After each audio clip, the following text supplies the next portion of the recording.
Lição 167. Só existe uma vida e eu a compartilho com Deus. Não existem tipos diferentes de vida, pois a vida é como a verdade, não tem graduação. É a única condição na qual tudo que Deus criou compartilha. Como todos os seus pensamentos, a vida não tem opostos. Como todos os seus pensamentos, a vida não tem opostos. A morte não existe. A morte não existe, porque o Deus criou compartilha da sua vida. A morte não existe, porque não existe um oposto para Deus.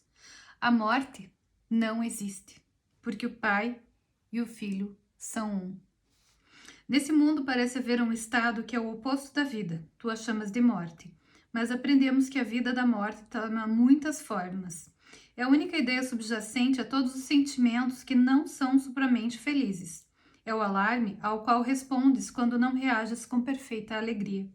Todo pesar, toda perda, ansiedade, sofrimento e dor, até mesmo um pequeno suspiro de cansaço, com um leve desconforto ou o menor olhar de reprovação, estão admitindo a morte. E assim, negam que tu vives. Pensas que a morte é do corpo, no entanto, é apenas uma ideia irrelevante ao que é visto como físico. Um pensamento está na mente. Pode então ser aplicado segundo a direção da mente. Mas para haver mudança, é na sua origem que o pensamento tem que ser mudado. As ideias não deixam a sua fonte. A ênfase que esse curso dá a essa ideia se deve à sua centralidade nas nossas tentativas de mudar a tua mente sobre ti mesmo. É a razão pela qual podes curar, é a causa da cura. É por isso que não podes morrer. A verdade dessa ideia te estabeleceu uno com Deus. A morte é o pensamento de que estás separado do teu Criador. É a crença segundo a qual as condições mudam, as emoções se alternam, devido às causas que não podes controlar, que não fizeste e nunca podes mudar. É a crença fixa segundo a qual as ideias podem deixar a sua fonte e adquirir qualidades que a fonte não contém, tornando-se diferentes da sua própria origem. A parte dela em espécie, assim como em distância, tempo e forma. A morte não pode vir da vida.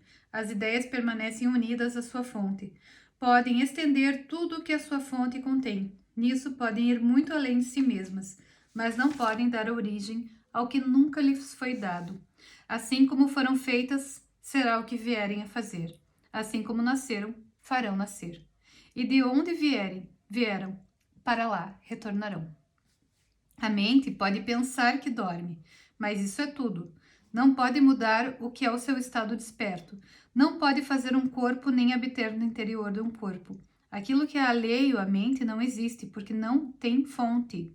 Pois a mente cria todas as coisas que são e não pode lhes dar atributos que lhe faltem e nem modificar o seu próprio estado mentalmente ciente e eterno. Não pode fazer o físico. O que parece morrer é apenas o sinal da mente adormecida. O oposto da vida só pode ser outra forma de vida. Como tal, pode ser reconciliada com o que criou, porque, na verdade, não é um oposto. A sua forma pode mudar, pode parecer ser o que não é, mas a mente é mente, desperta ou adormecida. Não é o seu oposto em nada que tenha sido criado e tampouco naquilo que ela parece fazer quando acredita estar dormindo.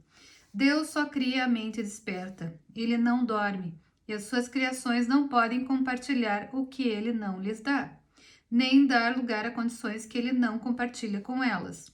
O pensamento da morte não é o oposto dos pensamentos de vida. Para sempre, em qualquer tipo de oposição, os pensamentos de Deus permanecem eternamente imutáveis, com o poder de estenderem-se por toda a eternidade imutavelmente, porém ainda dentro de si mesmos, pois estão em toda parte. O que parece ser o oposto da vida está apenas dormindo. Quando a mente opta por ser o que não é e por assumir um poder alheio que não tem, um estado estranho no qual não pode entrar, ou uma condição falsa que não esteja dentro da sua fonte, ela apenas parece ir dormir um pouco. Sonha com o tempo, um intervalo em que o que parece acontecer nunca ocorreu, em que as mudanças forjadas são sem substâncias, e em que todos os eventos não estão em parte alguma. Quando a mente desperta, apenas continua tal como sempre foi.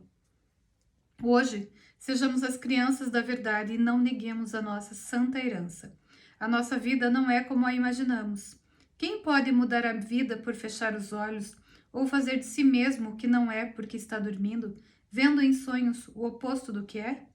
Hoje não pediremos a morte sob nenhuma forma, tampouco deixaremos que opostos imaginários da vida habitem um só instante, onde o próprio Deus estabeleceu o pensamento da vida eterna. Hoje, nos esforçamos para manter o lar santo de Deus tal como ele o estabeleceu e tal como a vontade de Deus determina que seja para todo sempre. Ele é o Senhor do que pensamos hoje, e nos seus pensamentos, que não têm opostos, compreendemos que é uma só vida, e essa compartilhamos com ele, com toda a criação e também com seus pensamentos, aos quais ele criou numa unidade de vida que não pode se separar na morte e deixar a fonte da vida de onde veio. Nós compartilhamos uma vida porque temos só uma fonte da qual nos vem a perfeição que permanece sempre nas mentes santas que ele criou, perfeitas. Como éramos, agora somos e sempre seremos. A mente adormecida tem que despertar ao ver a sua própria perfeição, espelhando tão perfeitamente o Senhor da vida que ela se desvanece no que lá está refletido. E agora não é mais um mero reflexo, vem a ser aquilo que é refletido, e a luz que faz com que reflexo seja possível. Agora nenhuma visão é necessária, pois a mente desperta é aquela que conhece a sua fonte, o seu ser e a sua santidade. Eu sempre dou um exemplo que é a gota no oceano, né? Você não é a gota, você é o próprio oceano. E aqui você não é a chaminha de uma vela, você é a própria luz, você é a luz. E é isso que a gente tem que lembrar. Nós somos em Deus. Então, essa lição, ela é maravilhosa porque ela traz isso. Só existe uma vida, só existe uma vida. E eu a compartilho com Deus. Então, se Deus é a luz na qual eu vejo, eu também sou. Você também é. E é disso que a gente tem que lembrar. É para esse lugar que a gente tem que voltar.